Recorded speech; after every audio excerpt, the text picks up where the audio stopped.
Salam sejahtera Malaysia, denyut nadi suara rakyat bergema di channel ini.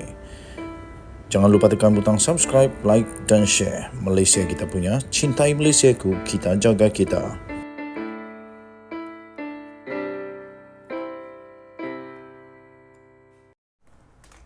Salam sejahtera Malaysia, denyut nadi suara rakyat bergema di channel ini.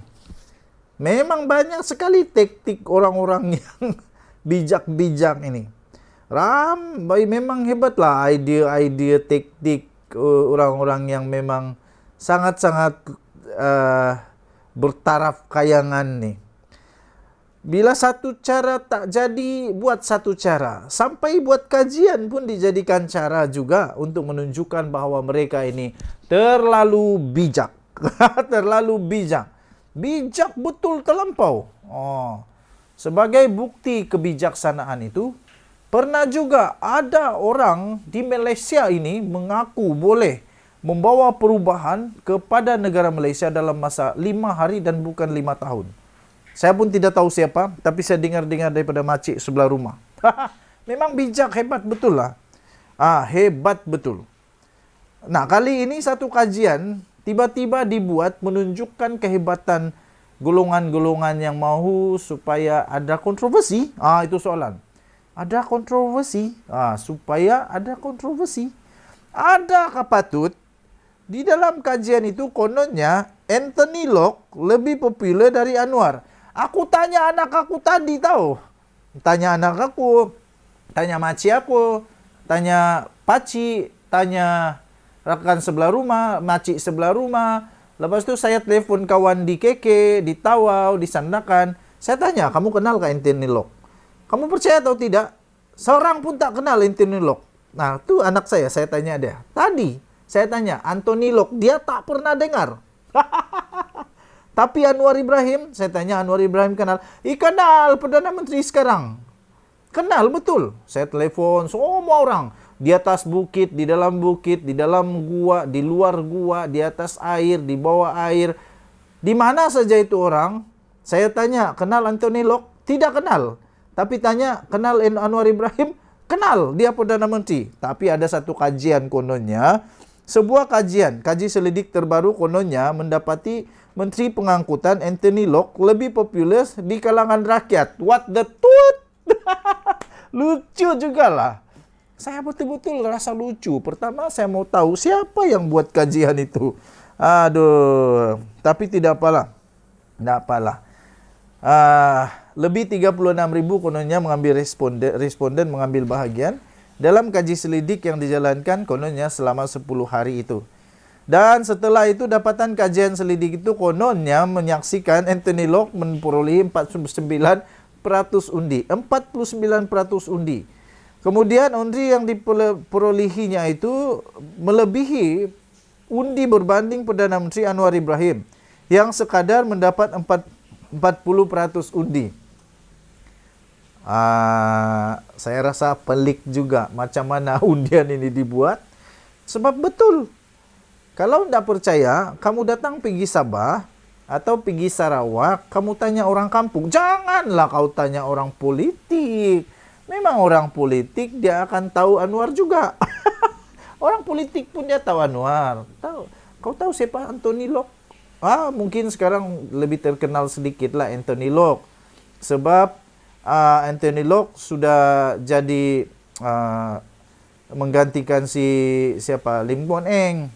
Tapi dulu tidak pun kenal. Sekarang pun memang Anwar lebih famous dari dia. Tapi tidak tahulah macam mana boleh jadi itu. Kemudian Menteri Belia dan Sukan pula Hannah Yeoh berada di tempat ketiga dengan 39%. Ini pun saya mau tanya juga lah, macam mana boleh Hannah Yeoh dapat 39%? Sedangkan saya sama juga, saya tanya orang kampung semua anda tahu siapa Hannah Yeoh. Yang diorang tahu Anwar Ibrahim, si Anwar itu saja. Diorang cakap si Anwar itu saja. Dua lagi tenarai top 5 menteri paling popular diisi oleh Menteri Pembangunan Kerajaan Tempatan Nga Korming. Kamu tahu, saya pun baru tahu siapa Nga Korming. Apalagi nenek-nenek, maci-maci, paci-paci. Tapi tidak tahu macam mana diorang buat kajian ini. Saya pun mau belajar buat kajian begini. Okey, 34% undi Ngakon Ming. Kemudian Azalina Osman mulai dapat 33% undi. Saya fikir Azalina itu lebih terkenal lah.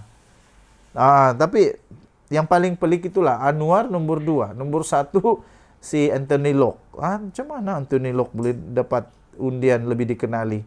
Sedangkan memang betul field test. Saya buat field test. Betul-betul telefon kawan, telefon saudara, telefon orang kampung, telefon separa kampung di atas gunung.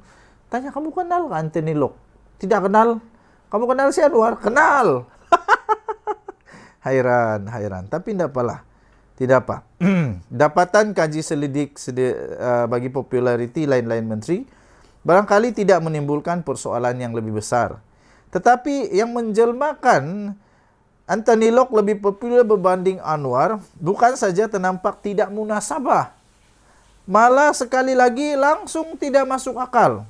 Tidak masuk akal, mana mungkin.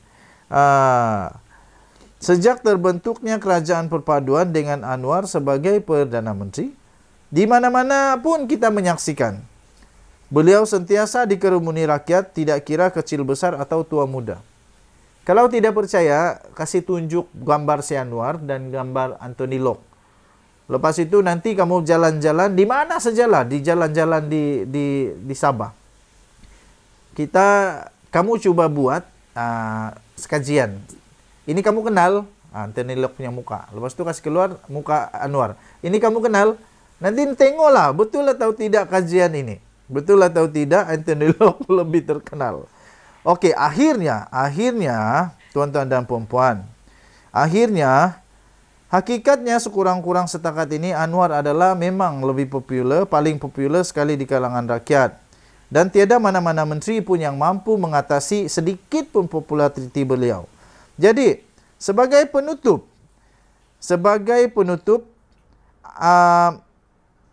agak-agaklah kata Sabuddin Husin. Saya baca ini dari Sabuddin Husin sebenarnya, sabuddin.com.net. Sabuddin Husin kata, kalau ia pun agak-agaklah, kalau ia pun nak buat kajian yang mencetuskan kontroversi, apa tujuan sebenarnya kajian ini dibuat? Selalunya kajian begini dibuat hanya jika pilihan raya semakin menghampiri. Dan calon-calon Perdana Menteri atau calon Presiden atau calon yang bakal memegang tampuk nombor 1, itulah yang akan dikaji siapa yang lebih popular. Itu nama dia undi popular yang mungkin menang.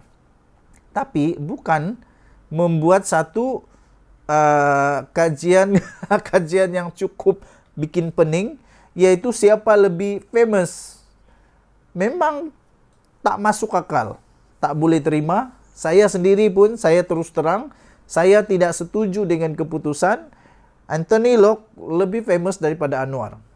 Sebab realitinya memang betul Anwar lebih dikenali.